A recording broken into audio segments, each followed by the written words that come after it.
The iPhone 5C isn't just the lower end of Apple's two new flagship smartphones. It's the intended replacement of the iPhone 5, meaning you won't be able to find the older phone on the shelves for too much longer. So if you're in the market for a lower-end iPhone, should you rush out and buy last year's iPhone 5? Or get a little colorful with the brand new 5C? I'm Michael Fisher with Pocket Now. Let's find out.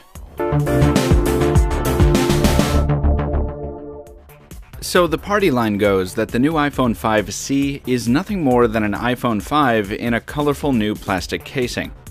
To some degree that's correct, but there are plenty of differences here worth covering. We'll talk about them in terms of hardware, software, and some test notes. Putting these phones side by side, it's hard to believe the 5C is the newer model. Yes, we're all used to the classic style of the iPhone 5 by now, with its chamfered edges, glass end caps, and smooth aluminum backing, but despite its design being a bit old hat, it still looks much more premium than the toy-like 5C. Now, don't take us the wrong way, there's a lot to like on the 5C's build. The added customizability that comes with a choice of 5 colors is a definite plus, and we've seldom come across a plastic phone that feels as well made, partially due to the 5C's rigid steel frame lying beneath the polycarbonate. Other details like button size, travel, and feedback are impressive and well done, but there's no question that the 5C feels like the cheaper of the two devices. It's more comfortable in the hand thanks to its rounded corners, but the 5C was built as the lower-end alternative, and it feels like it, despite its increase in weight and thickness. In terms of published specs, the differences are exceedingly minor. The 5C is powered by the same A6 processor and modem combination as the iPhone 5 with the same 1GB of RAM, and its display is the same exact panel as well. The 5C does pack a slightly larger battery, and the front-facing camera has seen a small upgrade as well. From the standpoint of an end user, everything else on the hardware front is exactly the same. Those similarities only multiply on the software side. The newer iPhone 5C runs iOS 7 out of the box, but as Taylor Martin demonstrated in his iOS 7 Gold Master walkthrough video, the iPhone 5 has no trouble running the new version. App launch times between the two devices are exactly the same, from stock to third-party titles, and responsiveness throughout the interface is similarly identical, from multitasking to browser performance to boot times. The camera results follow exactly in the pattern you'd expect, given the identical 8-megapixel shooters on the back of these phones.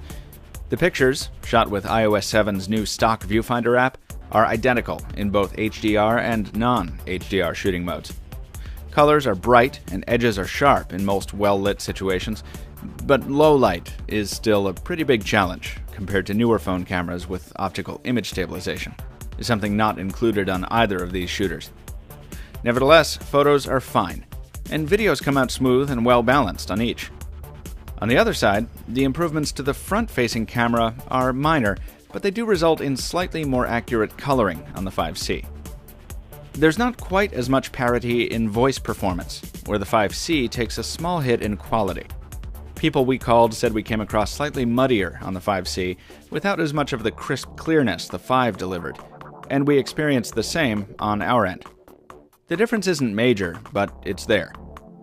In terms of speakerphone, there's almost no difference in amplitude or clarity, which is solid on both devices, so taking in some YouTube videos or Spotify tracks with the loudspeaker shouldn't be a problem with either device. The differences between these phones are so minor that the choice between iPhone 5 and iPhone 5C is almost entirely a cosmetic and aesthetic one.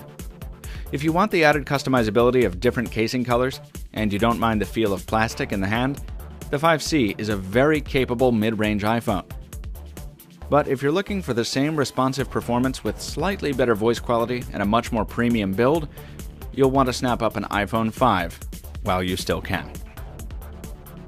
Folks, there's an iPhone 5C and iPhone 5S review from Pocket Now coming shortly, and in the meantime, be sure and check out our comparisons, including the 5S, the 5, the 5C, and every other device we can get our hands on. Follow us on social media and make sure to throw us a like if you enjoyed the video. Leave a comment down below if you have something to say, and as always, thank you for watching. We'll see you next time.